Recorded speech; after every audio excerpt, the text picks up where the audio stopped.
할아버지, 정신 차리세요. 둔탁한 소리와 함께 차가운 아스팔트 위로 한 노인이 힘없이 쓰러졌습니다. 사람들은 놀란 듯 발걸음을 멈췄지만 누구 하나 가까이 다가가지 못했어요. 그 순간 한 가난한 남학생이 노인을 붙잡았습니다. 그리고는 자신의 전 재산이었던 15영원을 꺼내 주저없이 택시를 잡았습니다. 그때까지만 해도 이 학생은 알 수 없었어요. 이 쓰러진 노인이 어떤 사람인지, 그리고 앞으로 자신의 인생이 어떻게 뒤바뀌게 되는지를요. 도대체 이 학생에게 어떤 일이 생긴 걸까요? 사연 시작 전 구독과 좋아요를 눌러주시면 이 따뜻함을 더 많은 분들과 나눌 수 있습니다. 더불어 지금 어디서 듣고 계신지 댓글로 알려주시면 그곳으로 행운이 가득 깃들기를 바라겠습니다. 서울 도심의 저녁 6시 퇴근길 인파로 북적이는 거리는 언제나처럼 바쁘게 돌아가고 있었습니다. 회색빛 건물들 사이로 네온 사인이 하나둘 켜지기 시작했고 거리엔 급하게 발걸음을 옮기는 사람들로 가득했죠.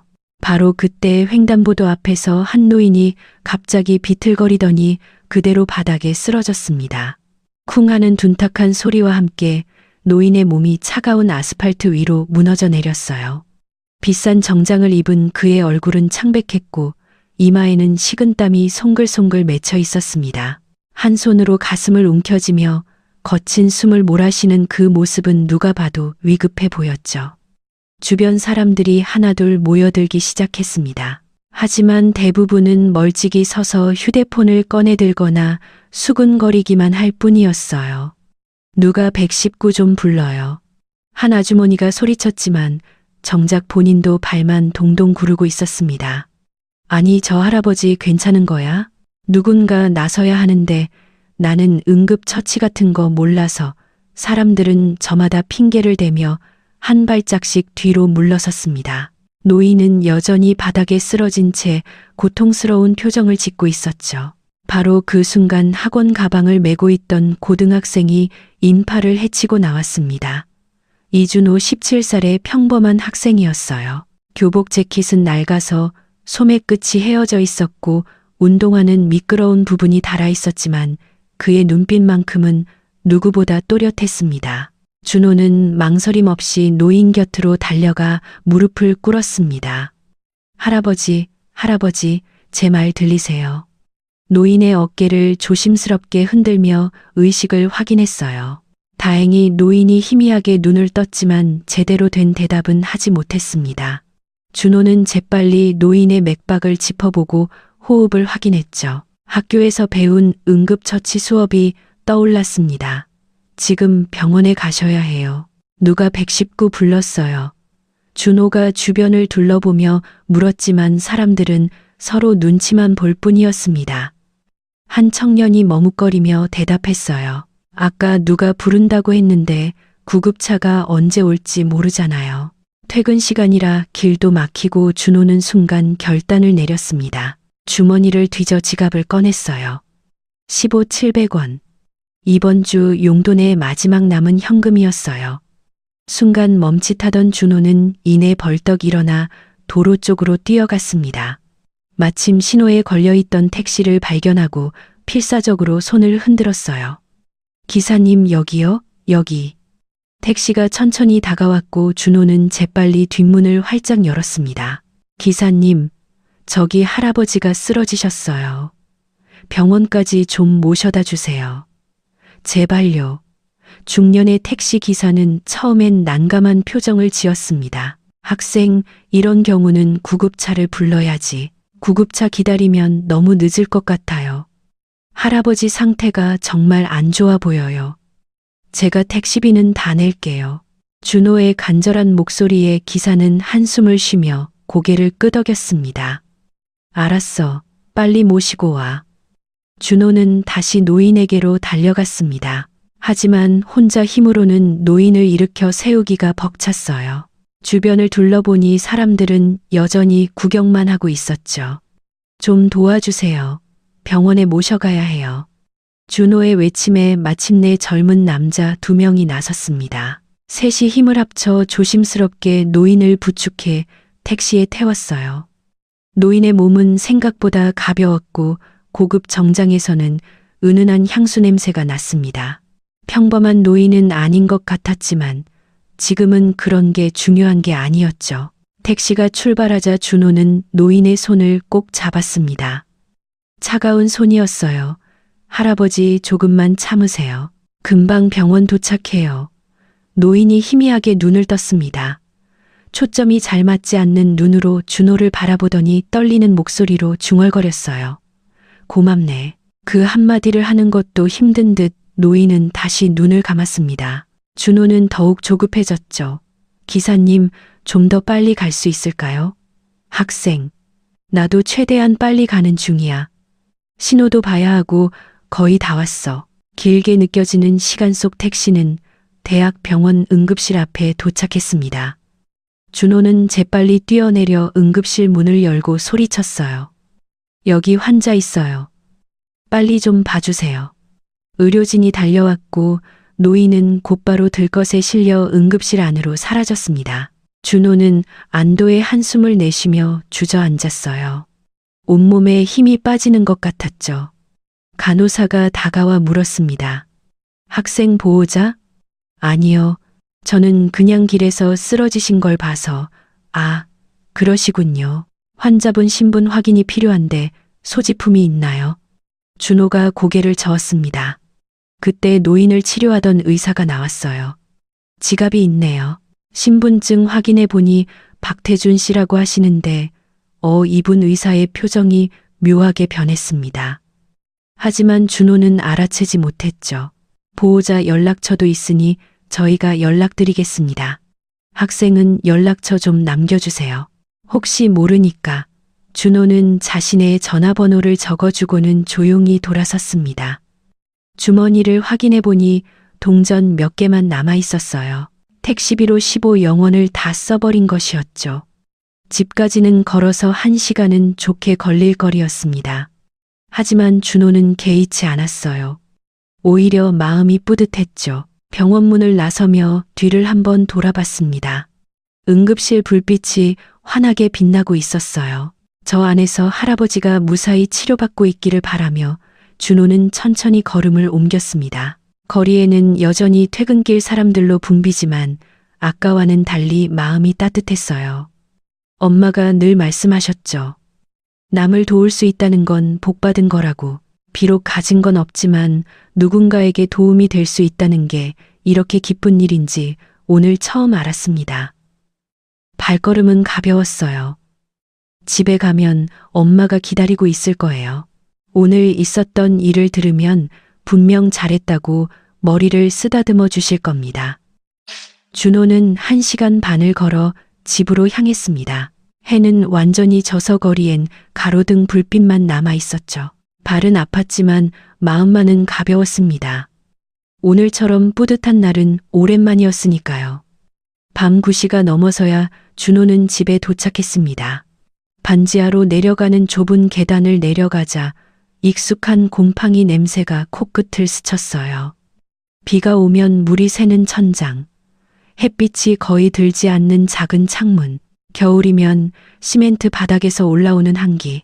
남들에겐 초라해 보일 수도 있지만 준호에겐 세상에서 가장 소중한 공간이었습니다. 엄마와 함께하는 유일한 보금자리니까요. 현관문을 열자 고소한 된장찌개 냄새가 반겨졌습니다. 부엌에서는 엄마가 저녁상을 차리고 있었어요. 은지는 37살의 나이지만 고된 생활 탓에 더 나이 들어 보였죠. 편의점 야간 알바를 마치고 낮에는 식당 서빙을 뛰느라 손은 늘 거칠고 갈라져 있었습니다. 하지만 준호를 보는 순간 피곤했던 얼굴에 따스한 미소가 번졌어요. 우리 아들 왔구나. 오늘 학원 수업은 잘 들었어? 준호는 신발을 벗으며 대답했습니다. 네, 잘 들었어요. 엄마 배고파요. 밥부터 먹을게요. 은지는 아들을 식탁으로 이끌었습니다. 계란말이 그리고 김치늘 똑같은 반찬이었지만 준호는 맛있게 먹기 시작했어요. 은지는 아들이 밥 먹는 모습을 흐뭇하게 지켜보다가 물었습니다. 그런데 왜 이렇게 늦었니? 평소보다 1시간은 더 늦은 것 같은데 준호는 숟가락을 들던 손을 멈추고 엄마를 바라봤습니다. 그리고는 천천히 오늘 있었던 일을 털어놓기 시작했어요. 엄마, 오늘 어떤 할아버지가 길에서 쓰러지셨어요. 횡단보도 앞이었는데 갑자기 가슴을 움켜쥐고 쓰러지시더라고요. 은지의 표정이 놀라움으로 변했습니다. 어머나, 그래서 사람들이 다 구경만 하고 있길래 제가 택시 잡아서 병원까지 모셔다 드렸어요. 할아버지 얼굴이 너무 창백하셔서 구급차 기다리면 늦을 것 같았거든요. 준호는 주머니에서 동전 몇 개를 꺼내 식탁 위에 올려놓았습니다. 700원이 전부였어요. 그래서 택시비로 15영원을 썼어요. 이번 주 남은 용돈이었는데 준호는 엄마의 눈치를 살폈습니다. 은지는 잠시 말이 없었어요. 그러다가 갑자기 일어나서 준호의 머리를 쓰다듬었습니다. 손길이 너무나 부드러워서 준호는 놀랐죠. 우리 아들이 정말 대단한 일을 했네. 그 할아버지 우리보다 더 힘든 분이었나 보구나. 엄마는 속상하지 않아요? 준호가 조심스럽게 물었습니다. 은지는 고개를 저으며 다시 자리에 앉았어요. 왜 속상하겠니? 네가 사람을 구한 거잖아. 돈이야 또 벌면 되지만 생명은 한 번 잃으면 되돌릴 수 없는 거야. 은지는 된장찌개를 한 숟가락 떠서 준호의 밥그릇에 부어주며 말을 이었습니다. 엄마가 어렸을 때 외할아버지한테 늘 들었던 말이 있어. 남을 도울 수 있다는 건 복받은 거라고. 가난해도 마음이 따뜻한 사람이 진짜 부자라고 하셨지. 준호는 외할아버지 이야기를 듣는 게 처음이었습니다. 엄마는 거의 가족 이야기를 하지 않았거든요. 잘했어, 아들. 엄마가 네가 자랑스러워. 은지의 말에 준호는 가슴이 뭉클해졌습니다. 사실 집으로 오는 내내 엄마가 실망할까봐 걱정했었는데 오히려 칭찬을 들으니 눈시울이 뜨거워졌어요. 많이 걸었지. 병원에서 집까지 꽤 멀었을 텐데 1시간 반 정도 걸었어요. 그런데 전혀 힘들지 않았어요. 오히려 마음이 뿌듯했어요. 준호는 다시 밥을 먹기 시작했습니다. 은지는 그런 아들을 바라보며 깊은 생각에 잠겼어요. 가난한 환경에서도 이렇게 바른 아이로 커준 것이 얼마나 고마운지 새삼 느껴졌죠. 아버지 없이 자란다고 주변에서 손가락질할 때도, 반지하 월세조차 내기 힘들어 쫓겨날 뻔했을 때도 준호는 한 번도 불평하지 않았습니다. 식사를 마친 준호가 일어나며 말했습니다. 제가 설거지 할게요. 엄마는 쉬어요. 괜찮아. 엄마가 할게. 아니에요. 엄마 새벽 3시에 일어나야 하잖아요. 어서 쉬어요. 준호는 고집을 부리며 그릇을 싱크대로 가져갔습니다. 작은 부엌에서 설거지하는 아들의 뒷모습을 보며 은지는 마음이 아팠어요. 17살 친구들과 놀러 다니고 싶을 나이인데 늘 집안일을 돕고 공부에만 매달리는 아들이 안쓰러웠습니다. 설거지를 마친 준호는 방으로 들어가 책상 앞에 앉았습니다. 벽에는 의대 진학 목표가 적힌 종이가 붙어 있었어요. 의사가 되어서 엄마를 편하게 해드리고 싶다는 준호의 꿈이었죠. 그날 밤 은지는 잠이 오지 않았습니다. 준호가 잠든 후 살며시 일어나 아들의 방문 앞에 섰어요. 문틈 사이로 보이는 아들의 잠든 얼굴이 너무나 어려 보였습니다. 은지는 거실로 나와 작은 통장을 꺼냈어요. 매달 조금씩 모은 비상금이 들어있는 통장이었죠. 사실 준호의 대학 등록금을 위해 모은 돈이었지만 내일 아침에 10,000원이라도 아들 주머니에 넣어줘야겠다고 생각했습니다. 용돈도 없이 학교에 가는 건 너무 서글픈 일이니까요. 새벽 2시 반 은지는 알람이 울리기 전에 눈을 떴습니다. 조용히 일어나 세수를 하고 출근 준비를 했어요. 현관을 나서기 전 식탁 위에 짧은 메모를 남겼습니다. 우리 아들, 오늘도 힘내. 엄마가 사랑해. 그리고 준호의 가방 옆에 10,000원짜리 지폐 한 장을 살짝 놓아두었어요. 적어도 점심값과 간식값 정도는 되겠죠. 문을 나서는 은지의 발걸음은 무거웠지만 마음은 따뜻했습니다. 어제 아들이 보여준 선한 마음을 생각하니 가슴이 벅차 올랐어요. 가난하지만 마음만은 누구보다 부유한 아들을 둔 것이 얼마나 큰 축복인지 다시 한번 깨달았습니다. 차가운 새벽 공기가 얼굴을 스쳤지만 은지는 씩씩하게 걸었어요. 편의점까지는 20분 거리. 오늘도 긴 하루가 시작되겠지만 아들을 위해서라면 못할 게 없었습니다. 동쪽 하늘이 조금씩 밝아오기 시작했어요. 어둠이 걷히고 새로운 날이 밝아오고 있었죠. 은지는 문득 생각했습니다. 어제 준호가 구한 그 노인은 지금쯤 어떻게 되었을까? 무사히 회복하셨기를 바라며 은지는 발걸음을 재촉했습니다. 다음 날 아침 7시 반 준호는 평소처럼 학교로 향했습니다. 엄마가 놓고 간 10,000원을 발견했을 때 가슴이 뭉클했지만 그 돈은 다시 통장에 넣어두고 집을 나섰어요. 엄마가 얼마나 힘들게 번 돈인지 알기에 함부로 쓸 수가 없었습니다.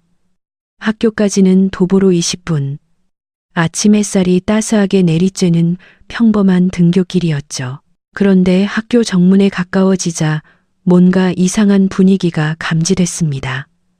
학생들이 웅성거리며 교문 쪽을 바라보고 있었어요. 야, 저 봐. 벤츠 아니야? 우와, 진짜 비싸 보인다. 누구 차지? 우리 학교에 저런 차 타고 오는 애가 있었나? 준호도 호기심에 고개를 들어 앞을 바라봤습니다. 교문 바로 앞에 검은색 대형 벤츠가 서 있었어요. 번쩍거리는 차체와 검게 썬팅된 유리창이 위압감을 풍겼죠.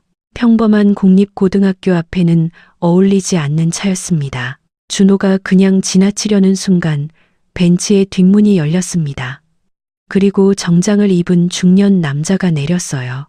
50대 정도로 보이는 그 남자는 회색 정장에 넥타이를 매고 있었고 한 손에는 고급스러운 서류 가방을 들고 있었습니다.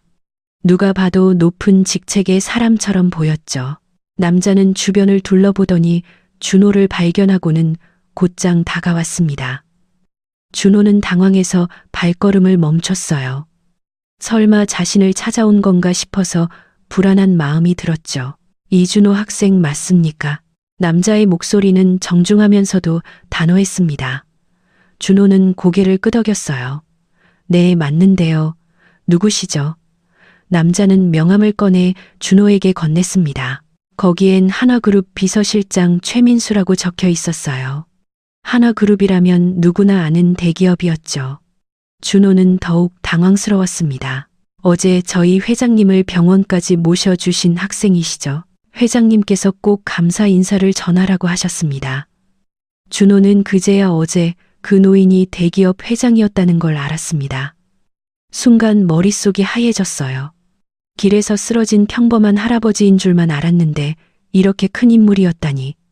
최민수는 서류 가방을 열어 봉투 하나를 꺼냈습니다. 두툼한 봉투였어요. 회장님께서 감사의 표시로 이것을 전해드리라고 하셨습니다. 어제 택시비도 있고 무엇보다 생명의 은인에게 드리는 작은 성이라고 생각해 주시면 됩니다. 준호는 봉투를 보고 고개를 저었습니다. 주변 학생들이 모두 지켜보고 있다는 걸 의식하면서도 단호하게 거절했어요. 감사하지만 받을 수 없습니다. 저는 당연히 해야 할 일을 했을 뿐이에요. 최민수의 눈썹이 올라갔습니다. 의외라는 표정이었죠. 학생, 이건 정당한 보상입니다. 회장님께서 직접 지시하신 일이고요. 죄송하지만 저는 대가를 바라고 한 일이 아닙니다. 누구든 그 상황에서는 그렇게 했을 거예요. 준호의 목소리는 떨렸지만 확고했습니다. 최민수는 당황한 기색을 보였어요. 아마 이런 거절은 예상하지 못했나 봅니다. 학생, 이건 단순한 돈이 아닙니다.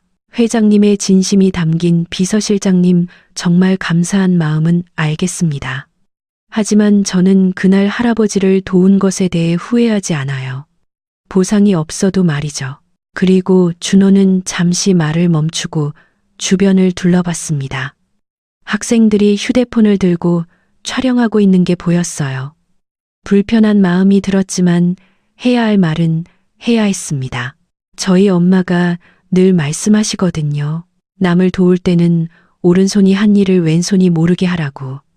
이렇게 많은 사람들 앞에서 보상을 받는 건 더더욱 아닌 것 같아요. 최민수는 한동안 준호를 바라봤습니다. 그의 눈빛에는 놀라움과 함께 존경의 빛이 스쳐 지나갔어요. 이런 학생은 처음이었던 것 같았죠. 알겠습니다. 학생의 뜻을 회장님께 그대로 전하겠습니다. 하지만 최민수는 주머니에서 작은 카드를 꺼냈습니다. 이건 제 연락처입니다. 혹시라도 도움이 필요하면 언제든 연락 주세요. 이건 보상이 아니라 한 어른이 훌륭한 학생에게 주는 약속이라고 생각해 주시면 좋겠습니다. 준호는 잠시 망설이다가 명함은 받았습니다. 거절하기엔 너무 진심 어린 눈빛이었거든요. 감사합니다. 그럼 저는 수업이 있어서, 네, 들어가세요. 그리고 학생 최민수가 돌아서려던 준호를 불렀습니다.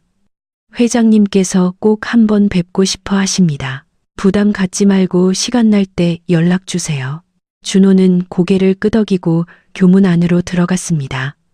뒤에서는 벤츠의 엔진 소리가 들렸고 곧 차는 떠났어요. 교문을 들어서자마자 친구들이 우르르 몰려왔습니다. 야, 이준호, 방금 그게 뭐야? 한화그룹이라고 했지. 너 대체 뭘 한 거야? 봉투에 돈이 엄청 많아 보이던데 왜 안 받은 거야? 바보 아니야. 준호는 난감한 표정을 지었습니다. 이런 관심은 원하지 않았는데 상황이 너무 커진 것 같았어요. 그냥 어제 어떤 할아버지 병원에 모셔다 드린 게 다야. 그 할아버지가 한화그룹 회장이었다고. 대박이다. 친구 하나가 휴대폰을 흔들며 말했습니다. 나 방금 다 찍었어. 이거 SNS에 올려도 되지? 제발 그러지 마. 부탁이야.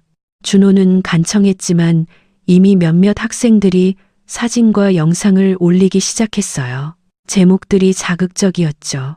벤츠를 거절한 고등학생, 돈보다 양심을 택한 학생, 한화그룹 회장을 구한 평범한 고등학생 같은 제목들이 순식간에 퍼져나갔습니다. 첫 교시 수업 시간 준호는 선생님의 말씀에 집중하려 했지만 쉽지 않았어요. 교실 뒤쪽에서는 계속 수근거리는 소리가 들렸고 복도를 지나가는 다른 반 학생들이 창문으로 들여다보기도 했죠. 점심시간이 되자 상황은 더 심각해졌습니다.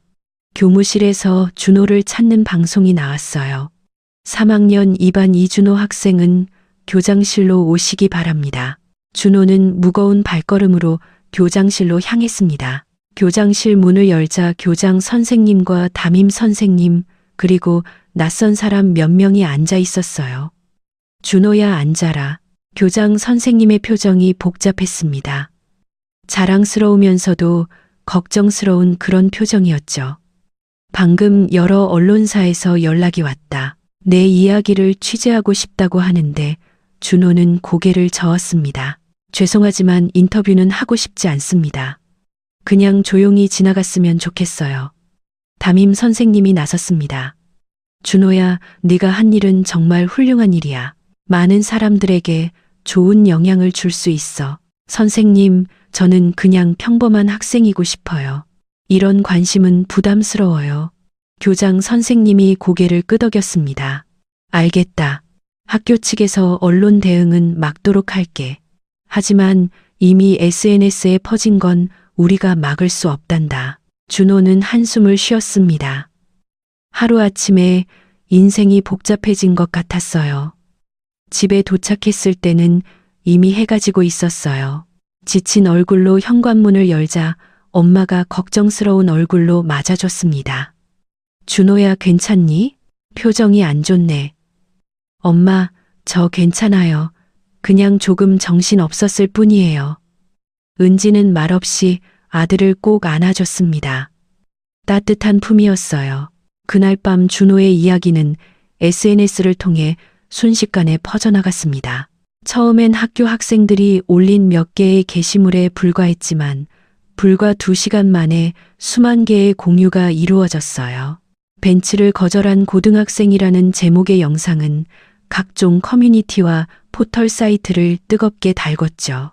준호는 방에서 숙제를 하고 있었지만 계속 울리는 휴대폰 진동 때문에 집중할 수가 없었습니다. 친구들이 보내는 메시지가 쏟아져 들어왔어요. 야, 너 지금 실시간 검색어 1위야. 우리 학교가 뉴스에 나왔어. 한화그룹 회장을 구했다며 대박이다. 준호는 한숨을 쉬며 휴대폰을 무음으로 바꿨습니다. 그저 당연한 일을 했을 뿐인데 이렇게 큰일이 될 줄은 몰랐어요. 거실에서는 은지가 저녁 설거지를 하고 있었습니다. 그녀의 휴대폰도 계속 울렸지만 젖은 손 때문에 받을 수가 없었죠. 설거지를 마치고 휴대폰을 확인하는 지의 얼굴이 놀라움으로 가득 찼습니다. 편의점 동료가 보낸 링크였는데 준호의 사진과 함께 기사가 올라와 있었습니다. 한화그룹 그 글자를 본 순간 은지는 숨이 멎는 듯 했습니다. 17년간 애써 묻어 살았던 기억이 수면 위로 떠오를 것 같았습니다. 애써 평정심을 유지한 표정으로 준호를 불렀습니다. 준호야, 이리 와봐. 준호가 거실로 나오자 은지가 휴대폰 화면을 보여줬어요. 이게 다 무슨 일이니? 한화그룹 회장님을 구했다고 준호는 조용히 설명했습니다. 어제 쓰러진 할아버지가 그런 큰 인물인 줄 몰랐다고 오늘 학교에 비서실장이 찾아왔지만 보상을 거절했다고 은지는 아들의 머리를 쓰다듬었어요. 손끝이 차갑게 떨렸지만 아들에게는 따뜻한 온기가 전해지기를 바라면서요. 옳은 일을 했어. 하지만 이렇게 주목받는 건 부담스럽겠구나. 그녀의 말 속에는 단순한 걱정 이상의 의미가 담겨 있었습니다. 하지만 그땐 그 의미를 준호는 알지 못했죠. 한편 서울 한남동의 대저택에서 박태준 회장은 서재에 홀로 앉아 있었습니다. 책상 위에는 태블릿이 놓여 있었고 화면에는 준호의 사진이 떠 있었어요. 교문 앞에서 봉투를 거절하는 장면이 선명하게 찍혀 있었죠. 이런 아이가 아직도 있다니. 태준은 깊은 감동을 받았습니다. 요즘 시대에 이런 순수한 마음을 가진 젊은이를 만나기란 쉽지 않았거든요. 그는 비서실장 최민수를 불렀어요. 그 학생에 대해 더 자세히 알아봐 주게. 네, 회장님, 조사 중입니다. 최민수는 서류 하나를 건넸습니다. 거기엔 준호의 기본적인 정보가 적혀 있었어요. 성적 우수, 품행 발음, 그리고 한부모 가정. 어머니와 단둘이 산다고 태준의 눈빛이 변했습니다. 서류를 더 자세히 들여다봤어요. 어머니 성함이 이은지. 순간 태준의 얼굴이 창백해졌습니다. 떨리는 손으로 안경을 벗었다가 다시 썼어요. 최민수는 회장의 이상한 반응을 눈치챘지만 아무 말도 하지 않았죠. 혹시 나이가 어떻게 되나? 37살이라고 나와 있습니다. 태준은 의자에 깊이 기대며 눈을 감았습니다. 머릿속으로 계산을 했어요. 37살 이은지 설마 하는 생각이 들었지만 너무나 흔한 이름이라 확신할 수는 없었죠. 그 학생 아버지는 기록상으로는 없습니다. 출생신고에 어머니만 등재되어 있다고 태준의 손이 더욱 떨렸습니다. 가슴 한쪽이 무너지는 것 같았어요. 그날 밤 태준은 한숨도 잠을 자지 못했습니다. 서재를 왔다 갔다 하며 깊은 고민에 빠졌어요. 혹시 그 은지가 맞다면, 자신이 17년 전에 버린 딸이 맞다면, 그럼 준호는 다음 날 아침 태준은 최민수를 다시 불렀습니다. 그 이은지 씨에 대해 더 자세히 조사해주게 사진도 구해보고 알겠습니다. 회장님. 최민수가 나간 후 태준은 서재의 어둠 속에서 눈을 감았습니다. 17년 전 그날의 기억이 생생하게 떠올랐어요. 2008년 겨울 서울의 한 호텔 로비에서 20살 은지가 떨리는 손으로 차잔을 들고 있었습니다. 임신 3개월 배는 아직 나오지 않았지만 그녀의 얼굴은 초췌했어요. 아버지, 저 아이를 낳고 싶어요. 은지의 목소리는 간신히 들릴 정도로 작았습니다. 태준의 얼굴이 붉게 달아올랐어요. 미쳤구나. 그 남자는 어디 있는데 떠났어요. 책임질 수 없다고. 은지의 눈에서 눈물이 흘렀습니다. 대학 선배라던 그 남자 사랑한다고 속삭이더니 임신 소식을 듣자마자 미국으로 유학을 떠나버렸죠. 그런 쓰레기 같은 놈의 아이를 낳겠다고. 우리 집안 망신을 다 시킬 셈이야. 태준의 목소리가 로비 전체에 울렸습니다. 주변 사람들이 쳐다봤지만 그는 아랑곳하지 않았어요. 아버지, 이 아이는 죄가 없어요. 제가 혼자서라도 키울게요. 너 혼자 무슨 애를 키워? 당장 병원 예약해. 내일이라도 수술 받아. 은지가 고개를 저으며 일어섰습니다. 안 돼요. 이 아이는 제 아이예요. 아버지가 뭐라고 하셔도 탁태준의 손바닥이 은지의 뺨을 때렸습니다. 로비가 순간 조용해졌어요. 은지는 뺨을 감싸쥐며 아버지를 바라봤습니다. 믿을 수 없다는 표정이었죠. 지금 당장 집에서 나가. 그 아이를 포기하지 않는다면 넌 더 이상 내 딸이 아니야. 아버지 하나그룹 회장의 딸이 미혼모라니. 언론에 알려지면 주가는 어떻게 되고 우리 집안 명예는 어떻게 되겠어. 내가 그렇게 이기적인 놈이었나. 은지의 어깨가 떨렸습니다. 그녀는 마지막 희망을 품고 아버지의 손을 잡으려 했지만 태준은 차갑게 뿌리쳤어요. 선택해. 아이를 포기하고 없던 일로 하든가 아니면 영원히 내 앞에서 사라지든가. 은지는 한참을 서 있다가 떨리는 목소리로 말했습니다. 알겠어요. 제가 사라질게요. 그녀는 돌아서서 걸어갔습니다. 뒤돌아보지 않고 고통스러운 걸음으로 태준은 딸이 돌아올 거라 생각했어요. 며칠이면 정신을 차리고 돌아와서 용서를 구할 거라고. 하지만 은지는 돌아오지 않았습니다. 아이가 태어났다는 소식을 들은 건 그해 여름이었습니다. 아들이라고 했어요. 하지만 태준은 모른 척했습니다. 회사 일에 파묻혀 지냈고 딸의 존재를 지우려 했었죠. 그 무렵 인터넷에서는 준호에 대한 관심이 더욱 뜨거워지고 있었습니다. 각종 언론사에서 취재 경쟁이 붙었고 네티즌들의 댓글도 쏟아졌어요. 요즘 보기 드문 개념 청년이네요. 돈보다 양심을 택하다니 대단합니다. 부모님이 정말 잘 키우셨나 봐요. 학교에서도 준호는 갑작스러운 유명세에 당황하고 있었습니다. 쉬는 시간마다 다른 반 학생들이 구경 오고 선생님들도 칭찬을 아끼지 않았어요. 하지만 준호는 그저 평범한 일상으로 돌아가고 싶을 뿐이었죠. 점심시간 준호는 옥상으로 올라갔습니다. 조용히 혼자 있고 싶었거든요. 그런데 거기서 뜻밖의 사람을 만났어요. 같은 반 친구 수민이었습니다. 너도 숨어왔구나. 수민이 웃으며 말했어요. 응, 너무 정신없어서. 근데 진짜 대단하다. 나라면 그 돈 받았을 텐데. 준호는 쓰게 웃었습니다. 엄마가 늘 말씀하시거든. 떳떳하게 사는 게 제일 중요하다고. 그 시각 하나그룹 본사 회장실에서 태준은 최민수가 가져온 사진을 보고 있었습니다. 편의점 CCTV에 찍힌 은지의 모습이었어요. 많이 야위고 힘들어 보였지만 분명 자신의 딸이 맞았습니다. 확실하네. 그 이은지가 내 딸이구나. 태준의 목소리가 떨렸어요. 최민수는 놀란 표정을 감추지 못했죠. 그럼 이준호 학생은 내 외손자야.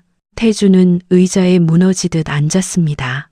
자신을 구해준 그 아이가 자신이 버린 딸의 아들이었다니. 운명의 장난이라기엔 너무나 잔인한 현실이었어요. 내가 무슨 짓을 한 거지. 태준의 눈에서 눈물이 흘러내렸습니다. 17년 동안 가슴 한 구석에 묻어두었던 죄책감이 한꺼번에 밀려왔어요. 회장님, 어떻게 하시겠습니까? 최민수가 조심스럽게 물었습니다. 태준은 한참을 망설이다가 입을 열었어요. 당장 만나러 가야겠네. 하지만 회장님 너무 갑작스러우면 더 이상 미룰 수 없어. 이미 17년을 미뤘잖나. 태준은 일어서려다가 다시 주저앉았습니다. 용기가 나지 않았어요. 자신이 그토록 매정하게 버린 딸을 어떤 얼굴로 만난단 말인가. 그날 저녁 태준은 최민수와 함께 준호의 집 근처까지 갔습니다. 하지만 차에서 내릴 용기가 나지 않았어요. 반지하 창문으로 새어나오는 불빛을 한참 동안 바라보다가 결국 돌아섰습니다. 아직은 준비가 안 됐어. 태준은 스스로에게 변명하듯 중얼거렸어요. 하지만 마음 한 구석에서는 알고 있었죠. 아무리 준비를 해도 용서받기는 어려울 거라는 걸. 하지만 며칠의 시간이 흐른 후 박태준 회장은 더 이상 미룰 수 없다고 결심했어요. 매일 밤 악몽에 시달렸고 낮에는 죄책감에 짓눌려 숨도 제대로 쉴 수 없었습니다. 17년 전에 버린 딸, 그리고 자신을 구해준 외손자, 이 잔인한 운명의 장난 앞에서 그는 무너져 내리고 있었죠. 오후 4시 태준은 운전기사도 없이 혼자 차를 몰고 준호의 집으로 향했습니다. 최민수가 조사해 온 주소를 내비게이션에 입력하고 떨리는 손으로 핸들을 잡았어요. 강남의 번화가를 벗어나 점점 외곽으로 나가자 풍경이 달라지기 시작했습니다. 높은 빌딩들이 사라지고 낡은 다세대 주택들이 나타났죠. 목적지에 가까워질수록 태준의 가슴은 더욱 빠르게 뛰었습니다. 골목길로 들어서자 더욱 충격적인 광경이 펼쳐졌어요. 좁고 어두운 골목벽에는 곰팡이 자국이 가득했고 쓰레기 봉투들이 여기저기 쌓여 있었습니다. 여기가 은지가 사는 곳이란 말인가. 태준은 차에서 내려 천천히 걸었습니다. 반지하로 내려가는 계단을 발견했을 때 그의 다리가 멈췄어요. 계단 입구에는 녹슨 철문이 있었고 우편함에는 이은지라는 이름이 희미하게 적혀 있었습니다. 태준은 계단을 한 칸 한 칸 내려갔습니다. 발걸음이 무거웠어요. 17년이라는 세월의 무게가 어깨를 짓누르는 것 같았죠. 반지하 문 앞에 섰을 때 그는 한참을 망설였습니다. 문을 두드릴 용기가 나지 않았어요. 그때 안에서 발소리가 들렸습니다. 문이 열리고 은지가 나타났어요. 순간 시간이 멈춘 것 같았습니다. 태준은 딸의 모습을 보는 순간 숨이 막혔어요. 17년 전 그 예쁘고 발랄했던 딸은 온데간데 없었습니다. 야위고 초췌한 얼굴, 거칠어진 손, 낡은 옷차림. 무엇보다 그녀의 눈에서 생기가 사라져 있었어요. 은지도 충격을 받긴 마찬가지였습니다. 문 앞에 선 사람이 자신의 아버지라는 걸 알아보는 데는 1초도 걸리지 않았어요. 하지만 믿을 수가 없었죠. 17년 동안 단 한 번도 찾아오지 않았던 아버지가 눈앞에 있었던 거예요. 은지냐? 태준의 목소리가 떨렸습니다. 그 한마디를 하는데도 온 힘을 다해야 했어요. 아버지, 은지의 목소리도 떨렸지만 차가웠습니다. 17년 동안 쌓인 원망과 서러움이 그 한마디에 담겨 있었죠. 태준은 더 이상 견딜 수가 없었습니다. 그 자리에 무릎을 꿇었어요.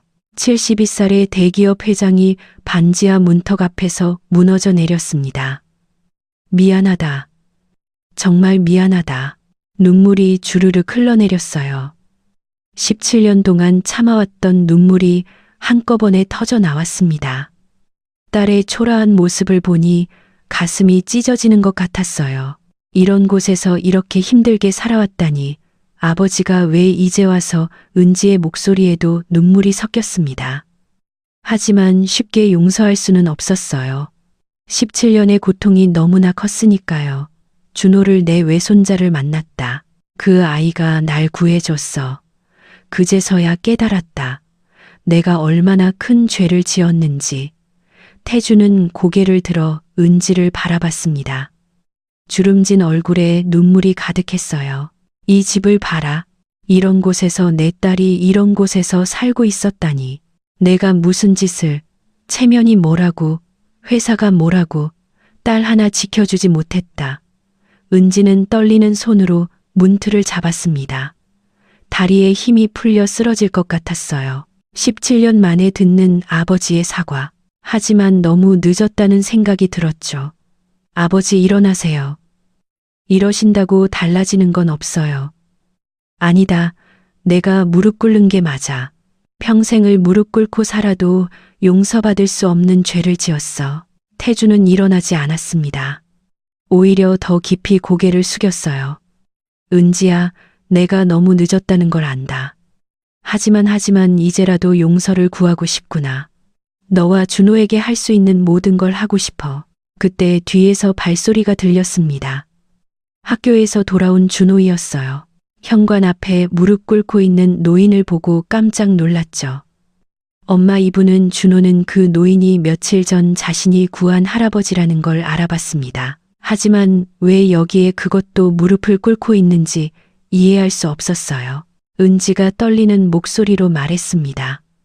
준호야, 이분은 네 외할아버지야. 준호의 눈이 휘둥그레졌습니다. 외할아버지는 돌아가셨다고 들었는데, 아니, 엄마는 가족이 없다고 했었는데 뭐라고요? 외할아버지. 태준이 고개를 들어 준호를 바라봤습니다. 처음 보는 외손자, 자신을 구해준 그 착한 아이. 눈물로 흐릿해진 시야에도 준호의 맑은 눈빛이 보였어요. 준호야, 내가 네 외할아버지다. 17년 전에 네 엄마를 버린 못난 할아비야. 준호는 충격의 말을 잃었습니다. 엄마를 버렸다고. 그럼 엄마가 그동안 얼마나 힘들었을까? 혼자서 자신을 키우느라 얼마나 고생했을까? 왜 엄마를 버리신 거예요? 준호의 목소리에 분노가 섞이기 시작했습니다. 태주는 고개를 숙였어요. 미혼모가 됐다고, 회사 체면이 깎인다고 내가 버렸다. 용서받을 수 없는 죄를 지었어. 은지가 준호의 어깨를 잡았습니다. 준호야, 들어가자. 이만. 하지만 준호는 움직이지 않았어요. 외할아버지라는 사람을 노려보며 서 있었죠. 그동안 한 번도 안 찾아오셨잖아요. 우리가 어떻게 사는지 알기나 하세요? 겨울에 보일러도 제대로 안 돌아가고 비 오면 물이 새는 이런 곳에서 준호의 목소리가 떨렸습니다. 엄마를 위한 분노였어요. 이제 알았다. 내가 얼마나 큰 죄를 지었는지. 태주는 다시 울음을 터뜨렸습니다. 72년 인생에서 이렇게 처절하게 운 적은 없었어요. 은지도 더 이상 눈물을 참을 수 없었습니다. 17년 동안 가슴속에 묻어둔 서러움이 한꺼번에 터져 나왔어요. 아버지가 절 버렸을 때 저는 20살이었어요. 아무것도 할 줄 모르는 20살이었다고요. 그런데 혼자서 아이를 낳고 키워야 했어요. 얼마나 무서웠는지 아세요? 은지의 목소리가 높아졌습니다. 17년 만에 터뜨리는 절규였죠. 편의점 알바로 하루 16시간씩 일했어요. 아이 분유값 벌려고, 기저귀값 벌려고. 그런데 아버지는 어디 계셨어요? 태주는 아무 대답도 할 수 없었습니다. 딸의 말 한마디가 비수처럼 가슴에 꽂혔어요. 이제 와서 뭘 어쩌자는 거예요? 용서를 구하면 17년이 없던 일이 되나요? 은지는 아버지를 바라봤습니다. 이제 와서 무슨 소용이에요? 아버지가 버린 건 저예요. 그런데 피해본 건 제 아들이에요. 은지의 목소리는 떨렸지만 단호했습니다. 그녀는 현관문을 잡았어요. 돌아가세요. 우리는 아버지 없이도 잘 살아왔어요. 쾅, 문이 닫혔습니다. 태주는 닫힌 문 앞에 멍하니 서 있었어요. 발걸음이 떨어지지 않았죠. 한참을 그 자리에 서 있다가 천천히 돌아섰습니다. 그날 밤 은지는 준호와 저녁을 먹으며 조용히 말했습니다. 준호야, 오늘 놀랐지? 준호는 숟가락을 멈췄습니다. 왜 지금까지 엄마가 20살 때, 내가 뱃속에 있을 때 날 버리셨어? 미혼모는 집안 망신이라고. 은지의 눈가가 붉어졌습니다. 오래된 상처가 다시 쓰라렸어요. 그래도 어렸을 때는 좋은 아버지였어. 엄마가 넘어지면 업어주시고 아프면 밤새 간호해주시고. 은지는 잠시 추억에 잠겼습니다. 어린 시절 아버지는 세상에서 가장 든든한 존재였어요. 하지만 그 아버지가 가장 힘들 때 등을 돌렸죠. 다음 날 태주는 또 찾아왔습니다. 이번엔 아침 일찍이었어요. 은지가 출근하려고 나오다가 계단 앞에 서 있는 아버지와 마주쳤습니다. 은지야, 말씀드렸잖아요. 오지 마세요. 은지가 지나가려 하자 태준이 무릎을 꿇었습니다. 미안하다. 정말 미안하다. 내가 죽을 죄를 지었다. 지나가던 이웃들이 쳐다봤지만 태준은 개의치 않았어요. 일어나세요. 이러신다고 달라지는 건 없어요. 은지는 차갑게 말하고 발걸음을 재촉했습니다. 하지만 마음 한구석이 흔들리는 건 어쩔 수 없었어요. 72세의 아버지가 무릎 꿇는 모습이 안쓰러웠던 것도 사실이었죠. 그날 오후 학교에서 돌아온 준호는 또다시 외할아버지를 마주쳤습니다. 계단 앞에 앉아있는 태준의 모습이 초라해 보였어요. 준호야, 할아버지가 정말 미안하다. 저한테 미안할 필요 없어요. 외할아버지가 버린 건 엄마잖아요. 엄마한테 사과하세요. 준호의 목소리는 차가웠지만 눈빛은 복잡했습니다. 태준의 어깨가 무너져 내렸습니다. 외손자의 말 한마디 한마디가 칼날처럼 아팠어요. 맞다. 다 내 잘못이다. 용서받을 자격도 없어. 준호는 할아버지를 남겨두고 집으로 들어갔습니다. 하지만 창문 너머로 계속 밖을 내다봤어요. 할아버지는 해가 질 때까지 그 자리에 앉아 있었죠. 저녁 은지가 퇴근하고 돌아왔을 때도 태준은 여전히 그 자리에 있었습니다. 아직도 계신 거예요? 은지야, 나는 포기하지 않을 거야. 왜 이제 와서요? 은지의 목소리에 서러움이 묻어났습니다. 그때는 체면과 회사가 더 중요했어. 바보같이 돈과 명예가 딸보다 중요하다고 생각했지. 태준의 눈에서 눈물이 흘렀습니다. 이제 깨달았어.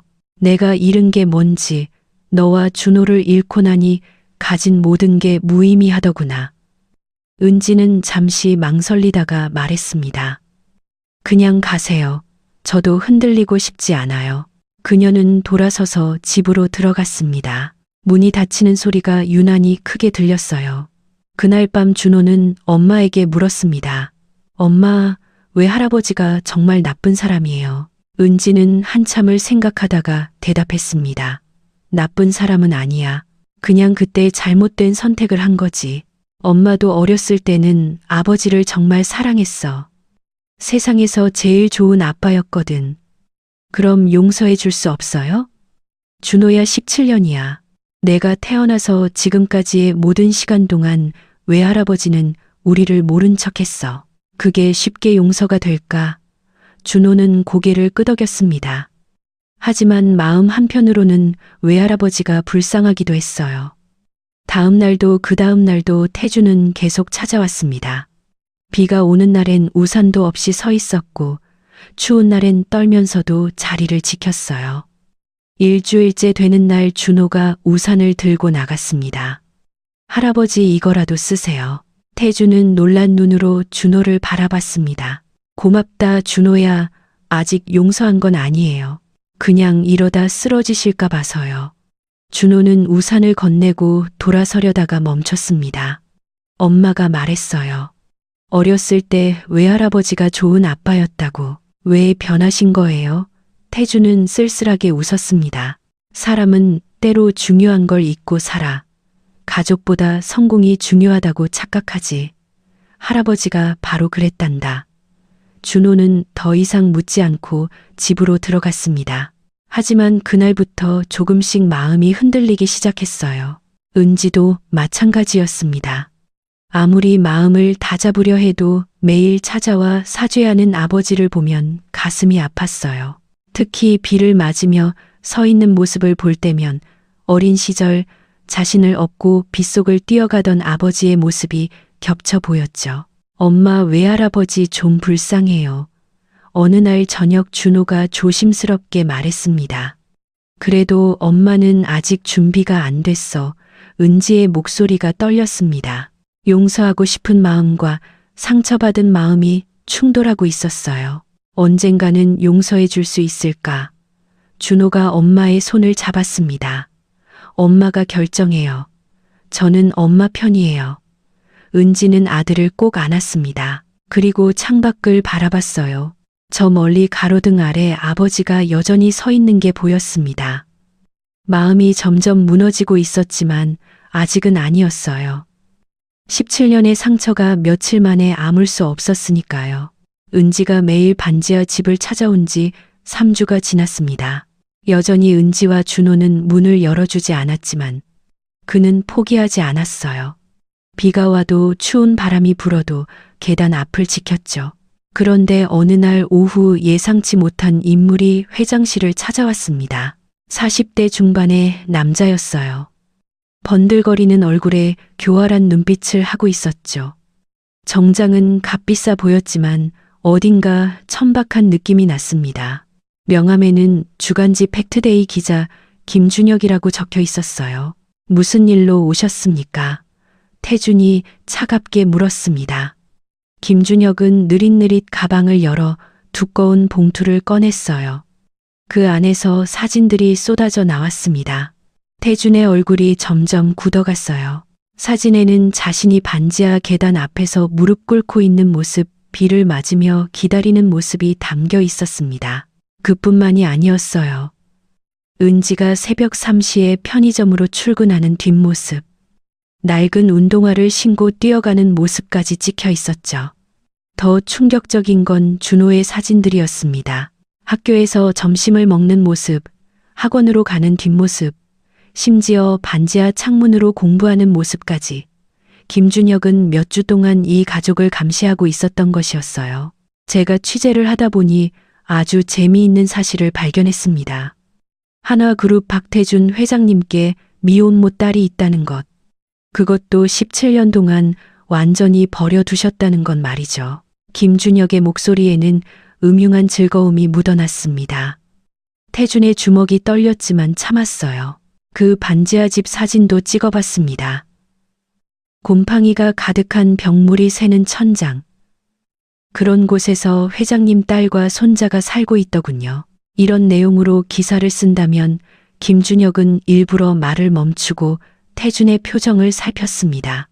그리고는 태블릿을 꺼내 무언가를 보여줬어요. 이미 작성된 기사 초안이었죠. 제목이 자극적이었습니다. 한화그룹 회장의 숨겨진 비밀, 버려진 딸과 손자. 태준은 깊은 숨을 들이쉬었습니다. 이런 협박은 처음이 아니었지만 가족이 연관되니 더욱 분노가 치밀었어요. 원하는 게 뭡니까? 30억이면 충분할 것 같습니다. 회장님 재산에 비하면 푼돈 아닙니까? 김준혁은 뻔뻔하게 웃었습니다. 태준은 한참을 침묵했어요. 그러다가 천천히 입을 열었습니다. 일주일 시간을 주시오. 좋습니다. 하지만 일주일 후 정확히 오후 2시까지입니다. 1시간이라도 늦으면 기사는 바로 나갑니다. 김준혁이 나간 후 태준은 창밖을 바라봤습니다. 17년 전에 자신이 떠올랐어요. 그때도 이런 두려움 때문에 딸을 버렸던 것이었죠. 세상의 시선이 무서워서 회사 이미지가 걱정돼서 그날 저녁 태준은 여전히 반지하 집 앞에 갔습니다. 그런데 이상한 낌새를 느꼈어요. 골목 어귀에 낯선 차가 서 있었고 그 안에 누군가 앉아 있었죠. 김준혁의 부하인 것 같았습니다. 다음 날 은지가 편의점에서 일하고 있을 때였어요. 낯선 남자가 들어와 주변을 서성거렸습니다. 물건을 사는 것도 아니고 그저 은지를 관찰하는 듯 했죠. 은지는 불안했지만 내색하지 않았어요. 뭘 찾으시나요? 남자는 아무 말 없이 나갔습니다. 하지만 유리문 밖에서 계속 서성거렸어요. 은지의 손이 떨렸습니다. 본능적으로 위험을 감지한 것이었죠. 준호도 이상한 일을 겪었습니다. 학교에서 나오는데 모르는 아저씨가 다가왔어요. 이준호 학생 맞지? 잠깐 할 얘기가 있는데 준호는 경계심을 갖고 뒤로 물러섰습니다. 누구세요? 그냥 내 외할아버지에 대해 궁금한 게 있어서 인터뷰 좀 하자. 남자는 기자증을 보여줬지만 준호는 거절했어요. 하지만 그 남자는 계속 따라왔습니다. 학원 앞까지 쫓아와서는 사진을 찍기도 했죠. 그날 밤 준호가 엄마에게 말했습니다. 엄마, 오늘 이상한 아저씨가 나를 따라다녔어요. 은지의 얼굴이 창백해졌습니다. 자신도 비슷한 일을 겪었기 때문이었어요. 앞으로 조심해야겠다.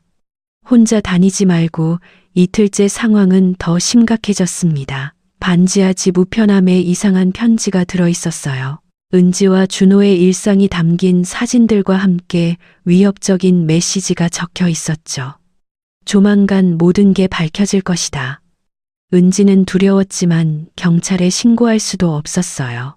아버지와 연관된 일인 것 같았고 더 큰 소동이 될까봐 걱정됐으니까요.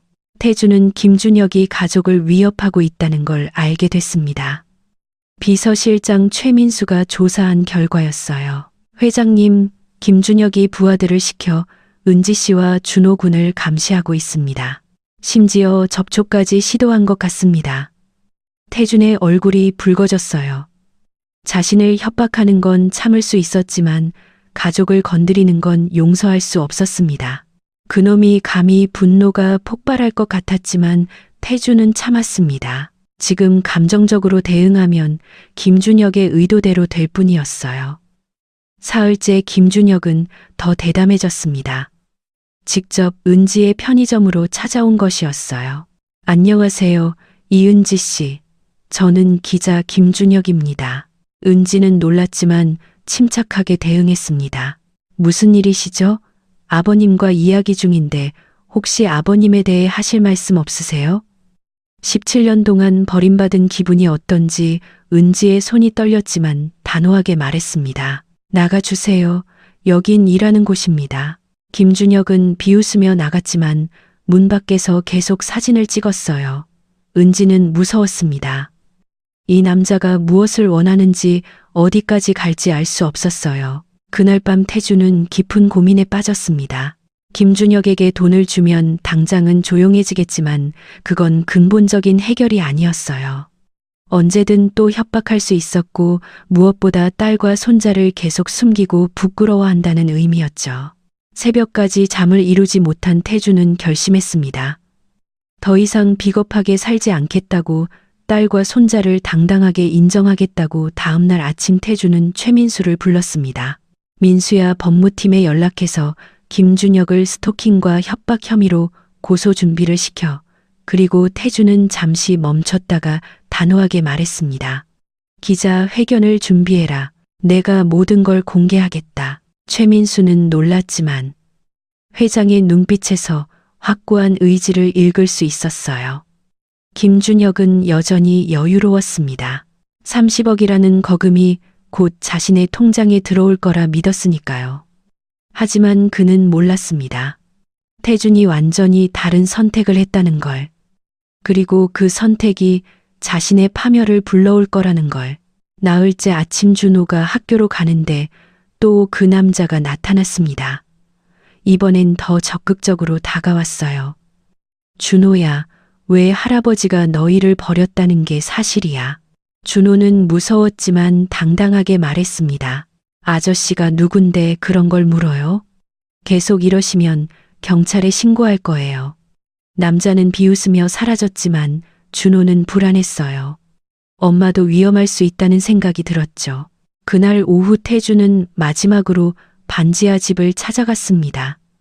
은지가 문을 열어줬어요. 최근에 이상한 일들 때문에 불안했던 은지는 아버지를 보자 복잡한 표정을 지었습니다. 아버지, 요즘 이상한 사람들이 알고 있다. 미안하다. 나 때문에 너희가 위험에 처했구나. 태준의 눈에는 결의가 담겨 있었습니다. 곧 모든 게 끝날 거야. 더 이상 너희를 숨기지 않겠다. 당당하게 내 딸이고 내 손자라고 세상에 알리겠다. 은지는 놀란 눈으로 아버지를 바라봤습니다. 태주는 딸의 어깨를 잡고 말했어요. 늦었지만 이제라도 제대로 된 아버지가 되고 싶구나. 그리고 약속한 일주일이 되었습니다. 하나그룹 본사 대강당은 수백 명의 기자로 가득 찼습니다. 모든 방송국 카메라가 단상을 향해 있었고 플래시가 쉴 새 없이 터졌어요. 박태준 회장이 긴급 기자회견을 연다는 소식에 언론계가 술렁거렸던 것이었죠. 태준은 검은 정장을 입고 단상에 올랐습니다. 평소의 위험 있는 모습과 달리 어딘가 초췌해 보였어요. 마이크 앞에 선 그는 깊은 숨을 들이쉬고 천천히 입을 열었습니다. 오늘 제가 이 자리에 선 이유는 저의 과거 잘못을 고백하고 용서를 구하기 위해서입니다. 기자들이 술렁거렸습니다. 대기업 회장이 공개적으로 잘못을 인정한다는 건 흔한 일이 아니었으니까요. 17년 전 미혼모가 된 제 딸 이은지를 버렸습니다. 체면과 회사 이미지를 핑계로 딸과 외손자를 외면했죠. 그것은 제 인생 최대의 과오였고 결코 용서받을 수 없는 죄였습니다. 강당이 순간 조용해졌습니다. 그리고 곧 플래시 세례가 쏟아졌어요. 태주는 눈을 감았다가 다시 떴습니다. 그의 눈에는 눈물이 맺혀 있었죠. 최근 한 언론인이 이 사실을 알고 저를 협박했습니다. 30억을 요구하며 제 가족을 스토킹하고 위협했죠. 하지만 그 일이 오히려 저를 깨닫게 했습니다. 제가 여전히 딸과 손자를 부끄러워하고 있었다는 걸요. 태주는 잠시 말을 멈추고 물을 한 모금 마셨습니다. 떨리는 손을 애써 감추려 했지만 쉽지 않았어요. 이제 당당하게 말씀드립니다. 이은지는 제 딸입니다. 이준호는 제 외손자입니다. 그들은 제가 버린 가족이지만 이제부터라도 제대로 된 아버지, 할아버지가 되고자 합니다. 기자 한 명이 손을 들었습니다. 그동안 왜 찾지 않으셨습니까? 태주는 쓸쓸하게 웃었어요. 겁쟁이였기 때문입니다. 돈과 명예에 눈이 멀어 가장 소중한 것을 잃어버렸죠. 17년이라는 시간을 되돌릴 순 없지만 이제부터라도 속죄하며 살겠습니다. 그는 서류 한 장을 들어보였습니다. 오늘부로 은지 재단을 설립합니다. 개인 재산 1,000억 원을 출연해 미혼모와 그 자녀들을 지원하겠습니다. 또한 협박범 김준혁은 이미 검찰에 고발했고 곧 구속될 예정입니다. 기자회견이 끝난 뒤 태주는 회장실로 돌아왔습니다. 그리고 무너지듯 의자에 앉았어요. 모든 힘이 빠져나가는 것 같았지만 동시에 홀가분했습니다. 17년 동안 짊어진 무거운 짐을 내려놓은 기분이었죠. 그날 저녁 뉴스는 태준의 고백으로 도배됐습니다. 은지는 편의점에서 일하다가 TV에 나오는 아버지의 모습을 봤어요.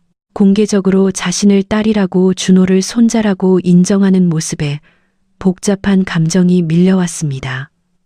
분노와 서러움 그리고 알 수 없는 안도감이 뒤섞였죠. 김준혁은 그날 밤 긴급 체포됐습니다. 협박과 스토킹 혐의였어요. 그동안 다른 재벌들에게도 비슷한 수법을 써왔던 것이 추가로 밝혀져 결국 실형을 선고받았죠. 기자회견 이후 태준의 행보는 빨라졌습니다. 은지 재단 설립을 위해 밤낮 없이 일했어요. 단순히 돈만 지원하는 게 아니라 실질적인 도움을 주고 싶었습니다. 미혼모들이 아이와 함께 지낼 수 있는 쉼터를 만들고 직업 교육 프로그램을 운영하고 아이들의 교육비를 전액 지원하는 시스템을 구축했죠. 재단 이사장은 은지의 이름으로 했지만 정작 은지는 거부했습니다. 제 이름을 쓰지 마세요. 전 아직 준비가 안 됐어요. 태주는 딸의 마음을 이해했습니다. 그래서 더욱 조심스럽게 다가가기로 했어요. 어느 날 아침 은지가 출근하려고 나왔을 때 반지하 계단이 완전히 새 것으로 교체되어 있었습니다. 녹슬고 삐걱거리던 철제 계단 대신 튼튼한 돌 계단이 놓여 있었어요. 미끄럼 방지 처리까지 되어 있었죠. 며칠 뒤엔 반지하 창문이 모두 이중창으로 바뀌어 있었습니다. 겨울 찬바람이 들어오지 못하도록 완벽하게 시공되어 있었어요. 은지는 알았습니다. 아버지의 소행이라는 걸. 하지만 거절할 수도 없었어요. 준호의 건강을 생각하면 필요한 일이었으니까요. 태주는 또 다른 방법으로도 속죄했습니다. 매주 한 번씩 미혼모 쉼터를 방문해 봉사활동을 했어요. 처음엔 어색했지만 점차 아이들과 친해졌죠. 아이들은 그를 할아버지라고 불렀고 태주는 그 말에 울컥했습니다. 준호에게 듣지 못한 그 호칭이 너무나 그리웠으니까요. 준호의 학교 앞에도 여전히 갔습니다. 하지만 이제는 숨지 않았어요. 멀리서 당당하게 서서 외손자를 바라봤죠. 준호도 가끔 외할아버지를 발견하곤 했지만 모른 척 하지는 않았습니다. 멀리서 가볍게 고개를 끄덕이는 정도의 인사를 나누곤 했어요. 할아버지, 오늘도 오셨네요. 어느 날 준호가 먼저 다가왔습니다. 태주는 놀랐지만 기뻤어요. 그래, 네가 잘 있나 보고 싶어서 저 괜찮아요. 그런데 할아버지 건강은 어떠세요? 너무 무리하시는 것 같던데. 준호의 걱정 어린 말에 태주는 눈물이 날 것 같았습니다. 고맙다. 네가 걱정해 주니 힘이 나는구나. 둘은 나란히 걸었습니다. 완전한 화해는 아니었지만 조금씩 거리가 좁혀지고 있었어요.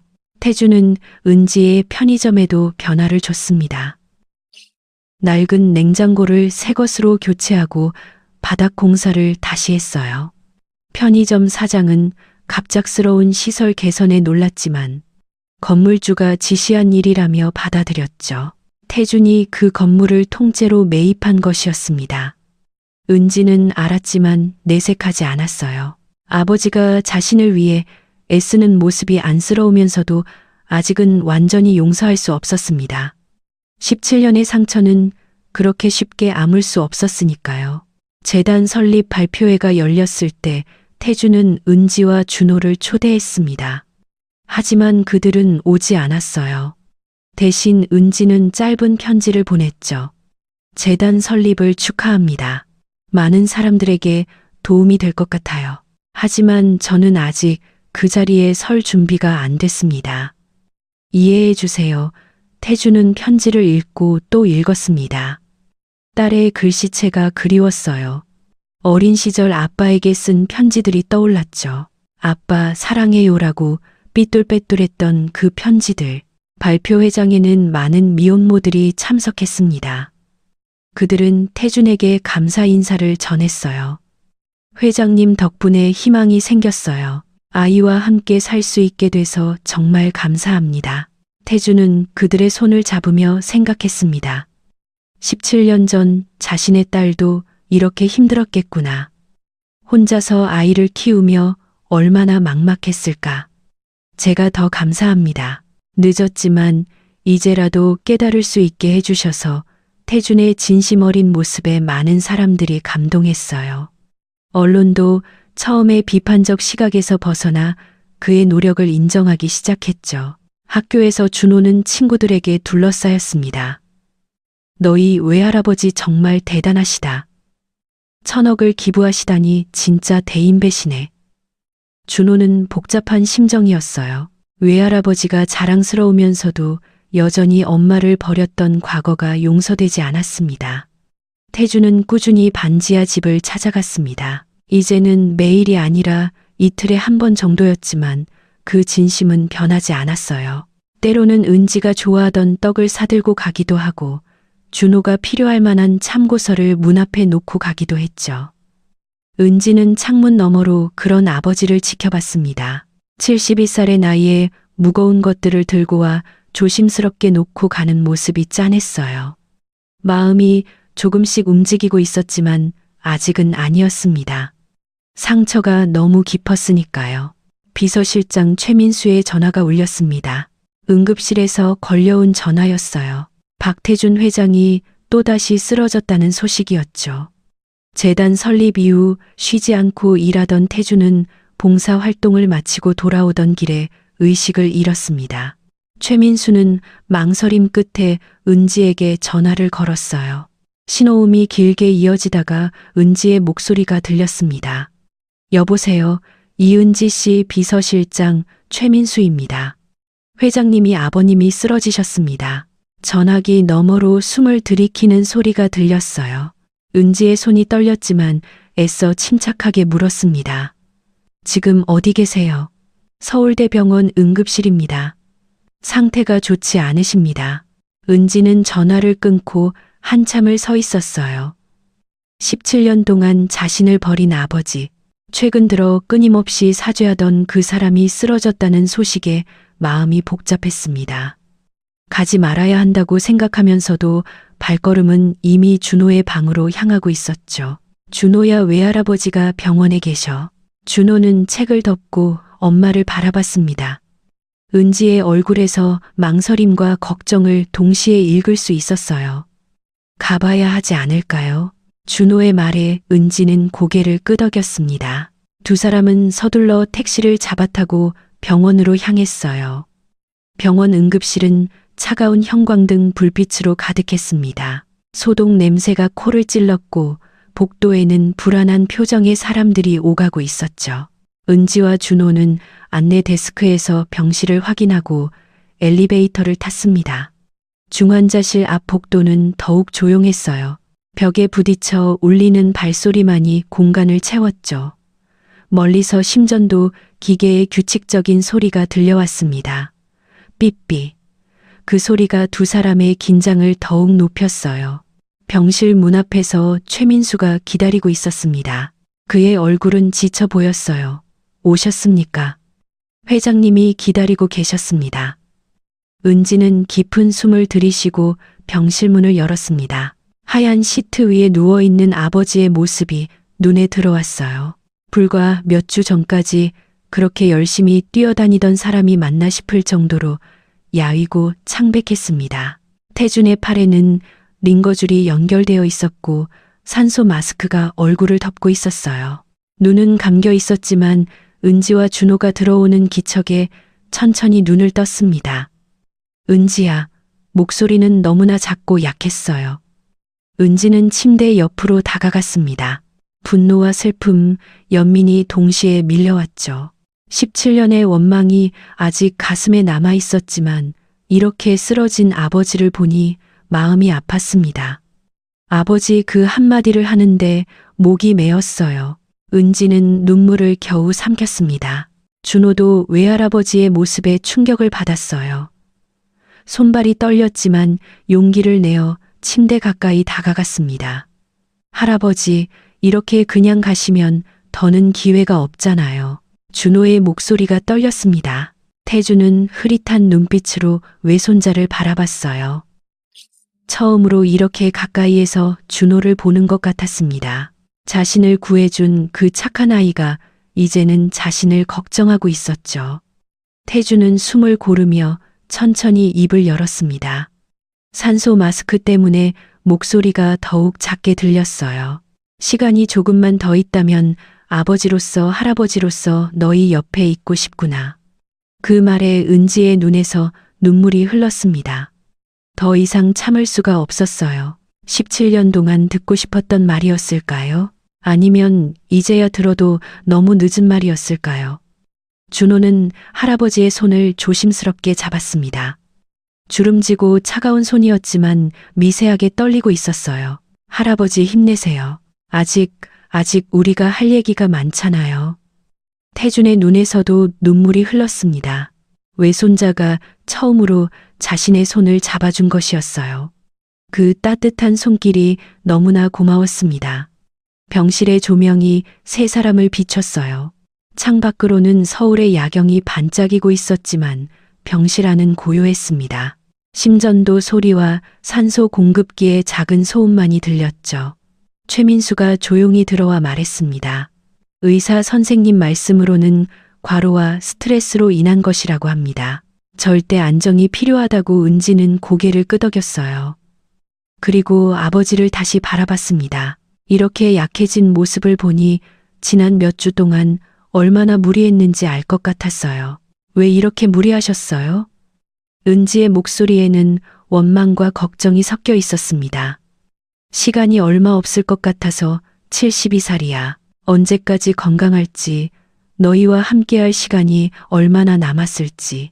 태준의 말이 자꾸 끊어졌어요. 숨쉬기가 힘든 것 같았습니다. 그만 말씀하세요. 쉬셔야 해요. 은지가 말렸지만 태준은 계속했습니다. 미안하다. 정말 미안하다. 네가 가장 힘들 때 내가 곁에 없었구나. 은지는 아버지의 손을 잡았습니다. 차가운 손이었어요. 17년 만에 잡아보는 아버지의 손. 어린 시절엔 그렇게 크고 든든했던 손이 이제는 이렇게 작고 약해 보였습니다. 이제 그만하세요. 과거는 돌이킬 수 없잖아요. 준호가 엄마와 외할아버지를 번갈아 봤습니다. 두 사람 사이에 17년이라는 시간의 무게가 느껴졌어요. 하지만 동시에 이 순간 그들이 같은 공간에 있다는 사실이 중요하게 느껴졌죠. 밤이 깊어갔습니다. 병실 창으로 보이는 하늘은 까맣게 변했고 복도의 발소리도 점점 줄어들었어요. 은지와 준호는 병실을 떠나지 못했습니다. 태주는 잠이 들었다가 깨기를 반복했어요. 그때마다 은지와 준호가 아직 곁에 있는지 확인했죠. 마치 그들이 사라질까봐 두려워하는 것처럼. 우리 여기 있어요, 할아버지. 준호가 작은 목소리로 말했습니다. 태주는 안도하며 다시 눈을 감았어요. 새벽 2시쯤 은지는 복도로 나와 커피를 마셨습니다. 최민수가 다가왔어요. 회장님이 정말 많이 변하셨습니다. 기자회견 이후로는 완전히 다른 사람이 되신 것 같아요. 은지는 종이컵을 돌리며 말했습니다. 너무 늦었어요. 17년이라는 시간은 하지만 지금이라도 깨달으신 게 다행 아닐까요? 어떤 사람들은 평생 깨닫지 못하고 가니까요. 최민수의 말에 은지는 아무 대답도 하지 못했어요. 맞는 말이었지만 마음이 쉽게 정리되지 않았습니다. 병실로 돌아왔을 때 준호가 의자에 앉아 졸고 있었어요. 태주는 깨어 있었고 외손자를 바라보고 있었습니다. 그 눈빛에는 무한한 애정과 후회가 담겨 있었죠. 좋은 아이야. 네가 잘 키웠구나. 혼자 키우느라 힘들었죠. 은지의 대답에는 가시가 없었습니다. 그저 사실을 말할 뿐이었어요. 내가 곁에 있었다면 이제 그런 가정은 의미 없어요. 중요한 건 지금부터예요. 은지의 말에 태주는 놀란 듯 딸을 바라봤습니다. 용서의 신호였을까요? 아니면 그저 현실을 받아들인 것일까요? 아침 해가 떠올랐습니다. 병실 창으로 첫 햇살이 들어왔어요. 세 사람의 그림자가 병실 바닥에 길게 드리워졌습니다. 서로 다른 방향을 향했던 그림자들이 이제는 한 곳에서 만나 겹쳐져 있었죠. 오랜 단절 뒤 그들은 처음으로 같은 공간, 같은 시간을 공유하고 있었습니다. 완전한 화해는 아니었지만 새로운 시작의 가능성이 보이는 순간이었어요. 퇴원하는 날이 왔습니다. 태주는 여전히 창백했지만 일주일 전보다는 훨씬 나아 보였어요. 은지와 준호는 퇴원 수속을 도우러 왔습니다. 병원 로비로 내려오는 엘리베이터 안에서 태준이 조심스럽게 입을 열었어요. 이제는 집에 돌아오는 게 어떻겠니? 그동안 너희를 힘들게만 했지만 남은 시간을 가족으로 살고 싶구나. 태준의 목소리는 떨렸습니다. 간절함과 두려움이 동시에 묻어났어요. 은지는 눈길을 피하며 바로 대답하지 못했습니다. 병원 밖으로 나오자 봄 햇살이 따스하게 내리쬐고 있었어요. 은지는 벤치에 앉아 하늘을 올려다봤습니다. 그녀의 마음속에 지난 시간들이 파노라마처럼 스쳐 지나갔어요. 기자회견장에서 체면을 내려놓고 고개 숙이던 아버지의 모습이 떠올랐습니다. 그날 태주는 떨리는 목소리로 자신의 잘못을 인정했죠. 대기업 회장이라는 자리에서 모든 언론 앞에서 딸을 버렸다고 고백하는 건 쉬운 일이 아니었을 거예요. 미혼모 지원 재단을 세우면서도 아버지는 세심했습니다. 은지가 원하지 않자 그녀의 이름을 조용히 빼주었죠. 강요하지 않고 기다려주는 그 배려가 의외였어요. 반지하 집 앞에서의 모습도 기억났습니다. 비를 맞으며 추위에 떨며 그래도 매번 돌아가면서 끝내 포기하지 않던 모습. 72살의 나이에 그렇게 고집스럽게 기다리는 건 쉽지 않았을 텐데. 그리고 며칠 전 병실에서의 장면 침대에 누워 약하게 떨리는 손을 내밀며 조금만 더 곁에 있고 싶다고 말하던 진심 어린 눈빛. 그 모든 것들이 은지의 마음속 얼음을 조금씩 녹이고 있었어요. 은지는 깊은 숨을 들이쉬고 천천히 입을 열었습니다. 아직 상처가 완전히 아문 건 아니에요. 태준의 표정이 어두워졌습니다. 하지만 은지는 계속했어요. 하지만 앞으로의 날들까지 아버지를 미워하는 데만 시간을 쓰고 싶지 않네요. 태준의 눈이 커졌습니다. 믿을 수 없다는 표정이었죠. 은지는 아버지를 바라보며 말을 이었어요. 17년은 길었어요. 너무나 길고 외로운 시간이었죠. 하지만 아버지가 최근에 보여준 모습들, 그 진심은 알 것 같아요.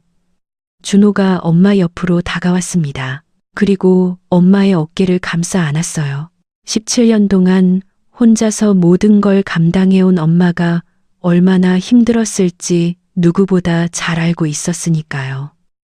그럼 우리 같이 살아봐요, 엄마. 준호의 따뜻한 목소리에 은지의 눈가가 촉촉해졌습니다. 아들의 품이 이렇게 든든할 줄 몰랐어요. 언제 이렇게 컸을까요? 태주는 울컥해서 고개만 끄덕였습니다. 목이 메어 말이 나오지 않았어요. 17년 만의 용서. 완전하지는 않지만 다시 시작할 수 있는 기회.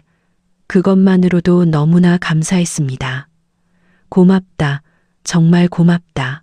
태준의 목소리가 떨렸어요. 눈물이 주름진 볼을 타고 흘러내렸습니다. 차는 천천히 한남동으로 향했습니다. 은지와 준호에게는 낯선 길이었어요. 반지하에서만 살아온 그들에게 강남의 고급 주택가는 다른 세상 같았죠. 하지만 이제 그곳이 그들의 새로운 집이 될 거였습니다. 대문이 천천히 열렸습니다. 넓은 정원과 큰 집이 눈에 들어왔어요. 은지는 어린 시절 이곳에서 뛰놀던 기억이 어렴풋이 떠올랐습니다. 그때는 이 집이 영원한 보금자리일 줄 알았는데 17년 만에 돌아오게 될 줄은 몰랐죠. 현관문을 열고 들어서자 집안이 따뜻했습니다. 거실에는 이미 세 사람을 위한 식탁이 차려져 있었어요. 오랫동안 비어있던 자리에 새로운 식기가 놓여 있었죠.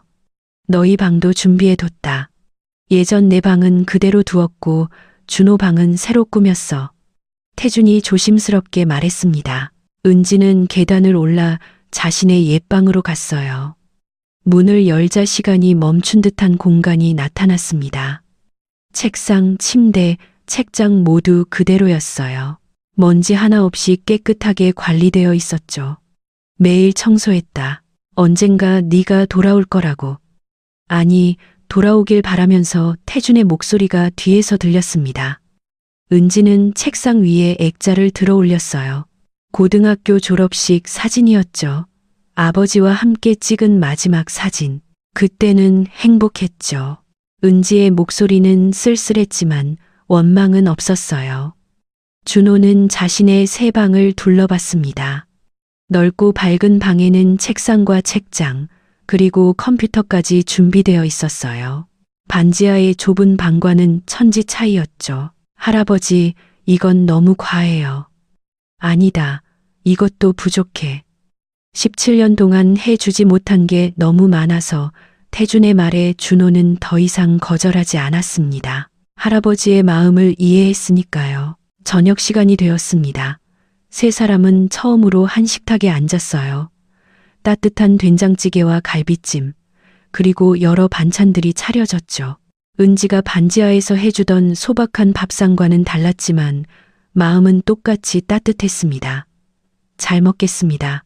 준호가 밝게 인사했어요. 태준은 외손자가 밥 먹는 모습을 흐뭇하게 바라봤습니다. 이런 평범한 일상이 얼마나 소중한지 이제 알았어요. 준호야, 학교는 어떠니? 공부하는데 필요한 게 있으면 뭐든 말해라. 괜찮아요, 할아버지. 저 혼자서도 잘하고 있어요. 준호의 당찬 모습에 태준은 웃었습니다. 역시 은지가 잘 키웠구나 싶었어요. 식사를 마치고 거실에 앉았을 때 은지가 입을 열었습니다. 아버지, 저는 계속 일을 하고 싶어요. 편의점이든 뭐든 그럴 필요 없어. 이제는 편하게. 아니에요. 제 손으로 일하고 싶어요. 그게 제 삶이니까요. 은지의 단호한 말에 태준은 고개를 끄덕였습니다. 딸의 자존심을 이해했으니까요. 밤이 깊어졌습니다. 준호는 먼저 방으로 올라갔고 은지와 태준은 거실에 남았어요. 창밖으로는 서울의 야경이 반짝였죠. 은지야, 정말 미안하다. 그리고 고맙다. 이제 그만하세요. 계속 사과만 하실 건가요? 은지가 작게 웃었습니다. 그 미소를 본 태준의 가슴이 뭉클했어요.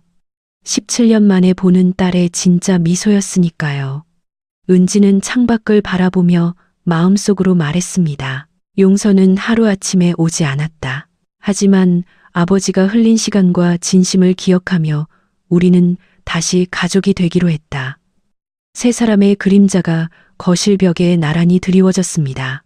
더 이상 따로가 아닌 함께였어요. 상처는 여전히 남아있지만 치유의 시간은 이제 시작이었습니다. 늦었지만 아직 늦지 않았습니다. 가족이라는 이름으로 다시 시작하는 것. 그것이 그들이 선택한 길이었어요. 따뜻한 조명이 세 사람을 감쌌습니다. 밖에서는 차가운 바람이 불었지만 집안은 포근했어요. 마치 17년의 긴 겨울이 끝나고 봄이 온 것처럼 오늘의 이야기가 당신의 마음에 작은 울림을 드렸다면 앞으로도 당신의 나날에 잔잔한 위로가 될 이야기들로 찾아뵐 수 있도록 구독과 좋아요를 눌러주세요. 그리고 사연의 주인공을 위한 따뜻한 말씀도 댓글로 부탁드립니다. 당신의 한마디가 누군가에게는 잊지 못할 선물이 됩니다. 당신의 오늘을 늘 응원합니다.